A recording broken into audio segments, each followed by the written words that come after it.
All right, we are on chapter 2 of the Heartwood Hotel. So Mona has found a place to stay, and she's going to be working in the hotel. Now we have the Acorn Festival, chapter 2. With a squeak of wonder, Mona stepped inside to warmth, light, and the delicious smell of roasted acorns. The room was large, very large for a mouse, big enough for a group of small animals to gather. Across from the door was a stone hearth, unlit but decorated with a garland of colorful leaves. A hearth is like a fireplace. A mossy rug lay in front of it, surrounded by a couch and chairs made of twigs, which were lined with more moss. To the left stood a large wooden desk with a big book and twig pencil on it, and from the ceiling hung rings of candles casting a soft golden glow. Mona had never been in such a fancy place. Who lives here? She wondered, but there was no one around to tell her. There was the faint sound of music and laughter, however, coming from behind the hearth. Mona took a few more steps into the room and spied an open doorway near the fireplace. The sound was coming from there. Mona started in that direction, but paused. She was a mouse, after all, and she had to be careful. She sniffed cautiously. The smell of roasted acorns was stronger now. Surely animals who ate roasted acorns weren't a threat. And then, out of the corner of her eye, she noticed a sign above the hearth. She hadn't seen it before because it was half covered by the garland of leaves. She could just make out what it said. We live by protect and respect, not by tooth and claw. Relieved, Mona followed her nose and ears through the doorway, down a short hallway decorated with more garlands, and to another door, a much larger one with a plaque on it that read, Ballroom. It was slightly ajar, enough so Mona could slip through. Inside was another marvelous sight, and a much more lively one. Rabbits, chipmunks, squirrels, hedgehogs, birds, even a lizard, and largest of all, a badger. Not muddy or wet like her, but dressed up and dancing, eating and laughing. Mona clutched her suitcase tightly and looked around in awe. She had only ever encountered a few animals at a time in the forest, never so many all in one place. Against one wall was a table stacked with food. Mushrooms, juniper berries, licorice roots, and acorns. Oh, the acorns! Mashed, steamed, fried, souped! So many types that Mona didn't recognize many of them. And in the center of the table, a giant honeycomb with cups beside it to scoop out honey to drink. Not far from the table, above a small stage, was a banner.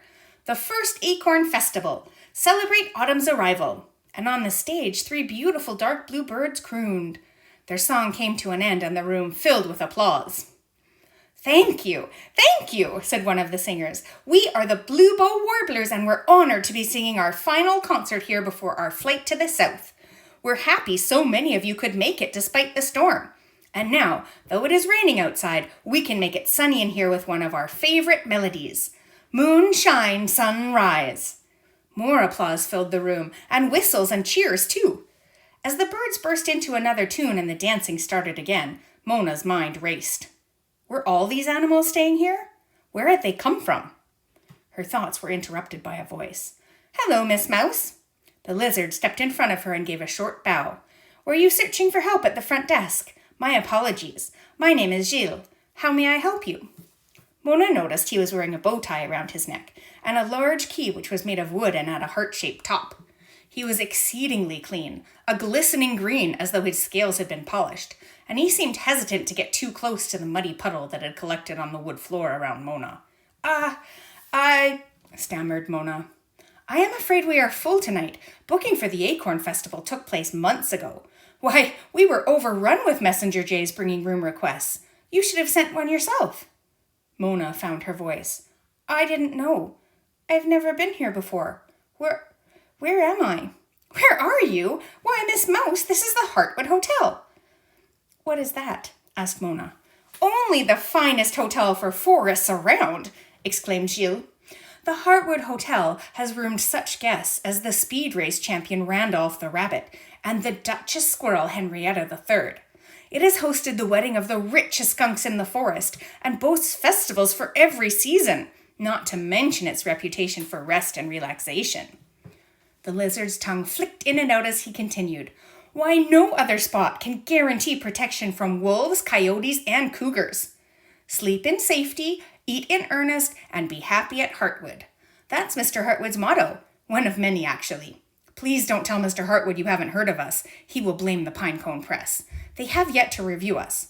Reviews of French hotels, reviews of Italian ones, but of Heartwood? None as yet. The Pinecone Press? Said a booming voice. Is this the elusive reviewer at last?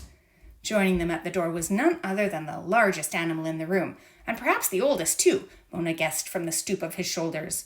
It was the badger, with glossy black fur and a smart jacket and vest. Not just one, but an entire set of wooden keys hung around his huge neck. Mona trembled. Badgers were not always kind to mice, and this one gazed down upon her with a particularly stern look. "Oh, no, sir," said Gilles. "This is not the reviewer. This is Miss—" He paused. "I don't believe I caught your name." "Mona," she said. "Miss Mona is here for a room, but I've told her we're booked, Mr. Heartwood, sir," said Gilles. "Ah, I see." The badger sniffed, his great nostrils fanning out wide. Mona swallowed hard. "Oh, please, I have no place to stay. My home was washed out in the storm. Please, I think there are wolves out there." "Not nearby, certainly," huffed the badger. "We never see those beasts in this part of the forest. They live in the great woods beyond the fernwood foothills." "No, they weren't nearby," replied Mona.